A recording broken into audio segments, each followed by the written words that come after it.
Olá,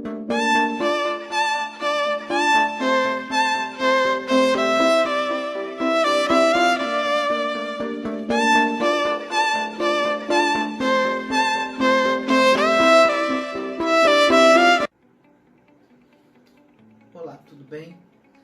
A proposta da reflexão de hoje é abordarmos sobre o tema Estado Moderno de Bem-Estar Social. Nesta abordagem, vamos falar como surgiu o estado de bem-estar social,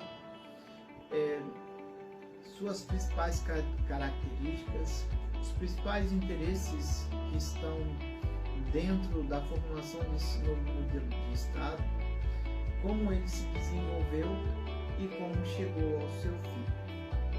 Pois bem, o estado de bem-estar social ele surge para substituir os estados liberais e os estados nacionais. Como bem sabemos, o estado liberal ele passa a perder credibilidade a partir do final do século XIX, quando as grandes empresas, ao absorverem as pequenas, acabam formando grandes monopólios, principalmente criados por grandes corporações e redes de lojas, de indústrias e bancos, que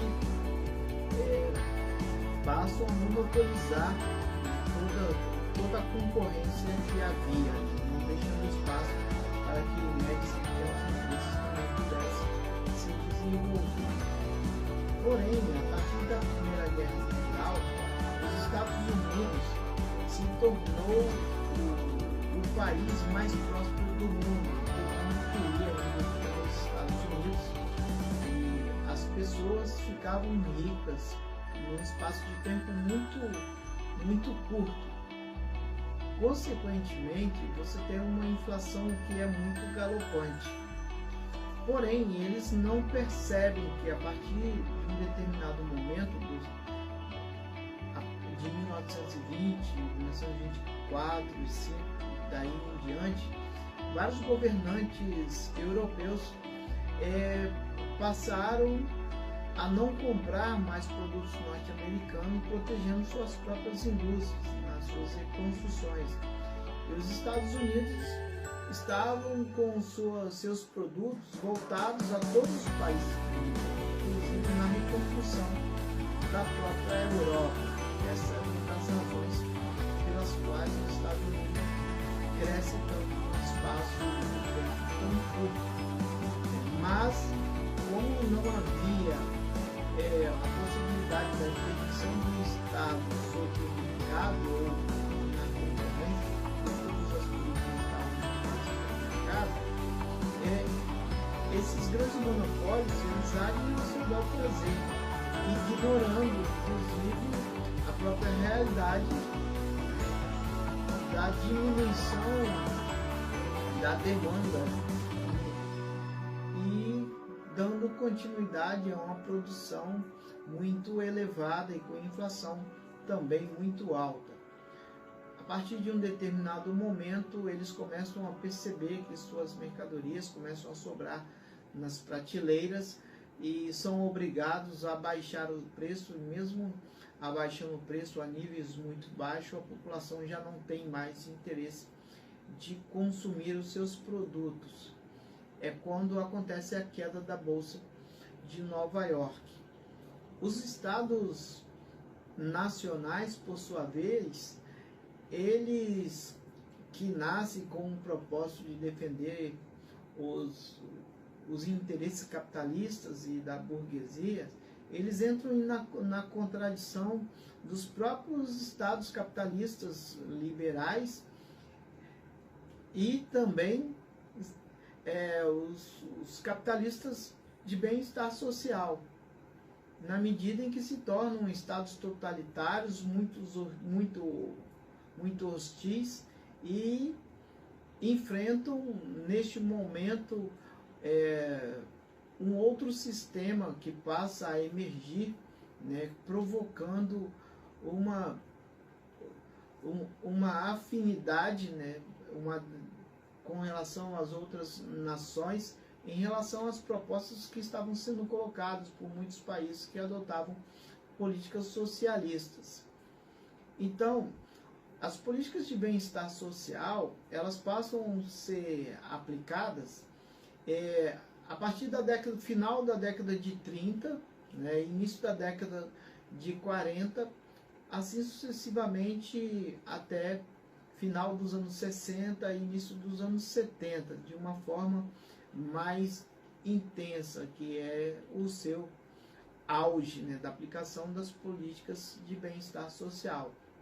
Na medida em que os Estados Unidos, no ano de 1929, veem a Bolsa de Nova York quebrar e milhares e milhares de empresas falirem, criando milhões e milhões de desempregados, agora quem estava vivendo uma crise eram o próprio Estados Unidos, né?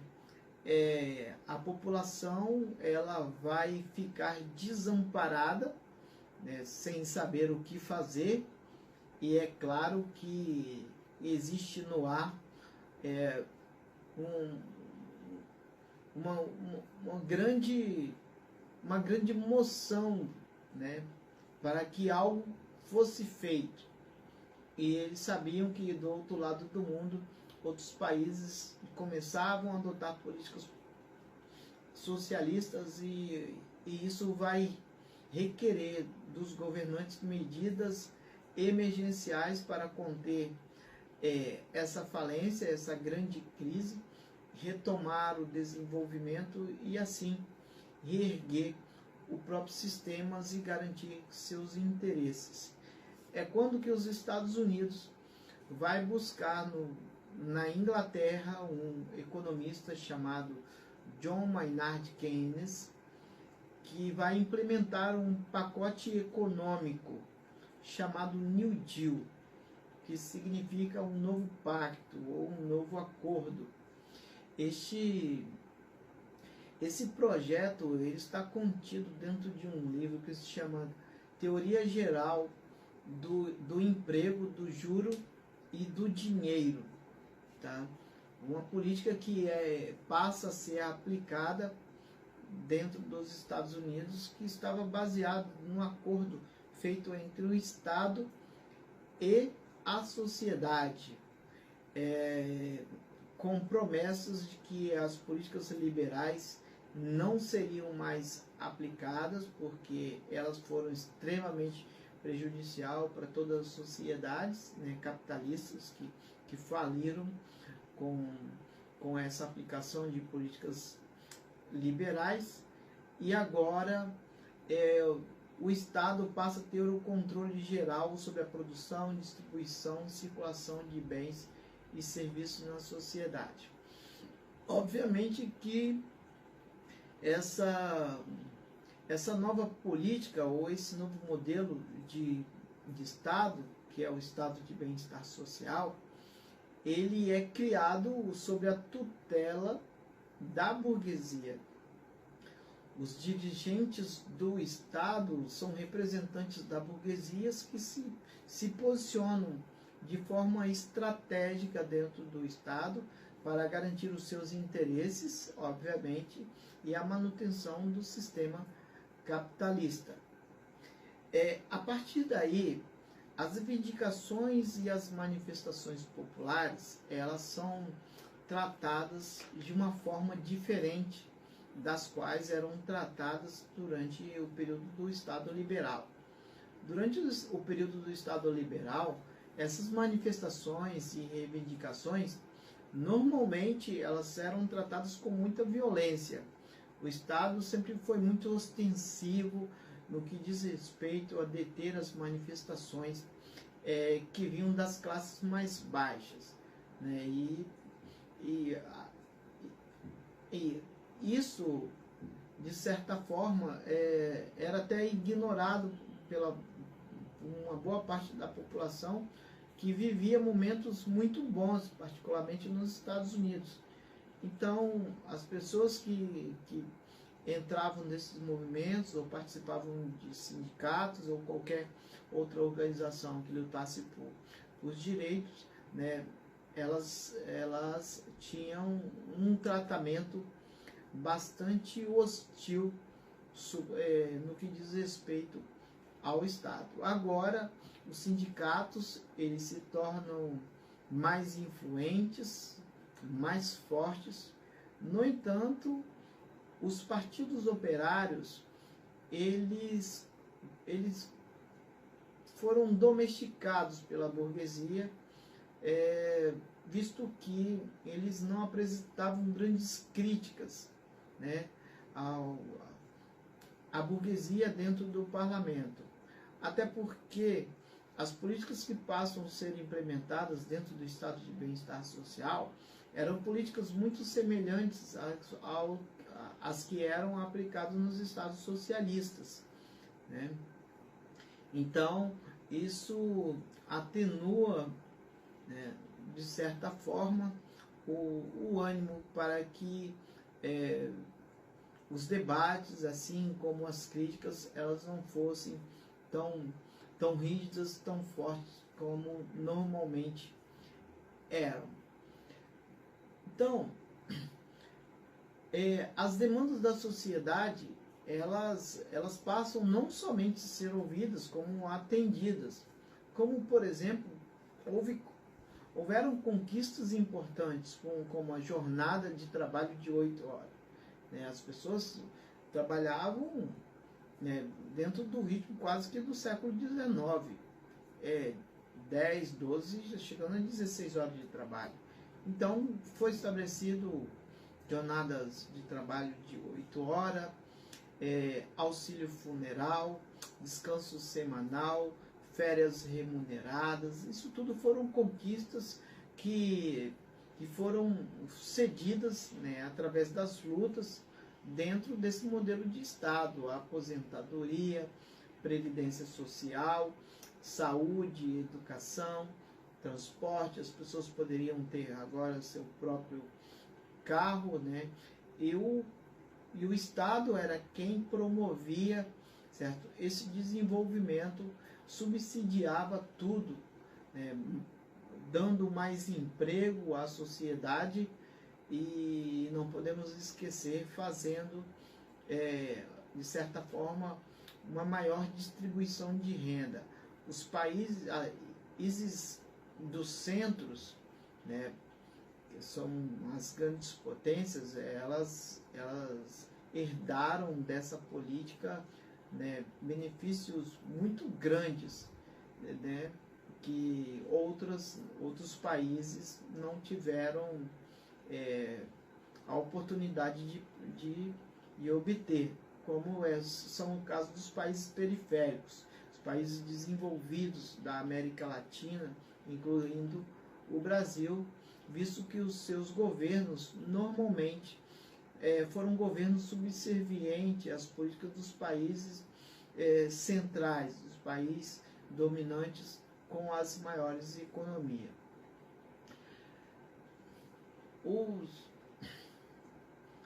Os produtos, a partir da década de 60, eles passam a ser produzidos em larga escala, né? E essa produção, ela torna-se fracionada, na medida em que não se concentra mais num só país, numa só fábrica. Eles podem ser produzidos em diversas partes do mundo, como, por exemplo, o motor de um automóvel pode ser produzido na Alemanha, os pneus no México, a parte elétrica na China, os vidros na Argentina, e ele ser montado no Brasil. Essa é uma nova característica de um novo modelo, né, um novo paradigma que ficou denominado como processo de acumulação flexível de capital, né, em que o toyotismo e o volvismo serão estabelecidos dentro dessa nova ordem de produção e consumo que é criado ao longo dos estados de bem-estar social.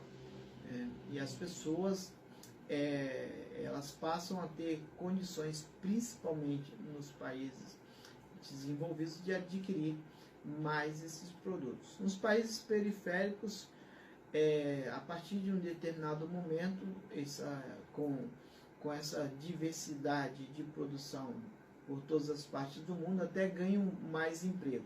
No entanto, não possuem todas essas vantagens que foram citadas, né, das quais os países centrais possuem numa maior integralidade. O Estado ele vai ampliar sua estrutura administrativa, criando órgãos e formando um corpo de funcionários especializado que é contratado através de processos seletivos de provas e concursos.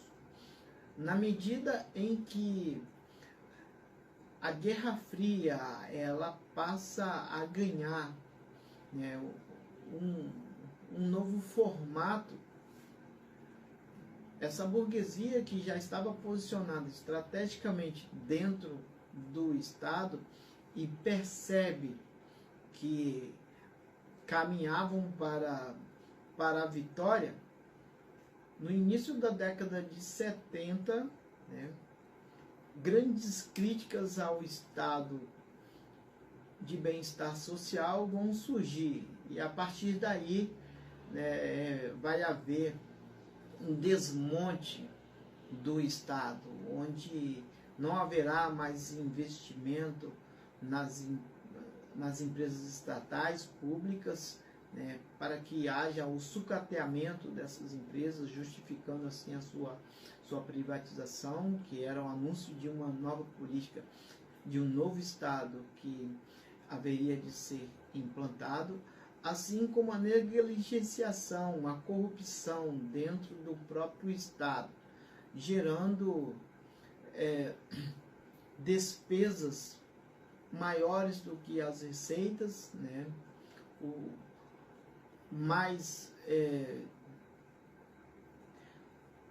Um déficit fiscal do Estado. O Estado vai passar por uma crise de desenvolvimento e, consequentemente, ele vai diminuir esses investimentos em políticas sociais, começando a abrir mão das responsabilidades que havia assumido durante o período de desenvolvimento e crescimento do estado de bem-estar social.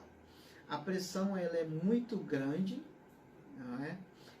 E a estabilidade econômica ela é instalada em praticamente todos os países que aplicaram essa política de estado de bem-estar social. De certa forma, um contexto, uma conjuntura proposital, né? Já não se admitia mais que o Estado prestasse serviço que deveria ser prestado pelas empresas privadas. Embora, durante o processo de estado de bem-estar social, o Estado subsidiava todos esses serviços de infraestrutura e até os serviços públicos, mas, de forma geral, quem exercia esses trabalhos eram empresas privadas. Na medida em que eles começam a sentir que o lucro poderia ser muito maior e que o Estado estava absorvendo muito mais serviço do que eles, obviamente que há uma inversão no que diz respeito ao posicionamento que eles terão em relação ao próprio Estado, que era administrado por eles. Agora vão fazer grandes investidas, né, e em articulações para que mude novamente o Estado, o modelo de Estado implementado. A inflação, né, ela passa a ser descontrolada, perde-se o controle da inflação, há uma instabilidade social muito grande, inflações altas, e essas pressões elas vão crescendo ao longo do século, da década de 70, na década de 80 e na década de 90. O Brasil vai adotar, a partir da década de 90, a nova política que está sendo pleiteada, né, pela classe dominante, mesmo sem ter vivenciado a política de estado de bem-estar social em que os outros países tiveram a oportunidade de vivenciar. Durante um longo período, o Brasil viveu sob um período ditatorial, né, apoiado onde os dirigentes, apoiados pelos Estados Unidos, estabeleceram aqui uma ditadura. A sociedade brasileira viu o país crescer em picos bastante altos em alguns momentos, de até 10% ao ano. Mas não houve distribuição de renda, mesmo com o crescimento econômico. E a partir da década de 90, as políticas liberais agora, com uma nova roupagem, começarão a ser implementadas dentro do Estado brasileiro. No mundo, ela já vem sendo estabelecida um pouco antes, desde o início da década de 70, mas no Brasil somente a partir da década de 90, com Fernando Collor de Mello e daí sucessivamente. Tá? Obrigado pela atenção, por enquanto é só, e até a próxima.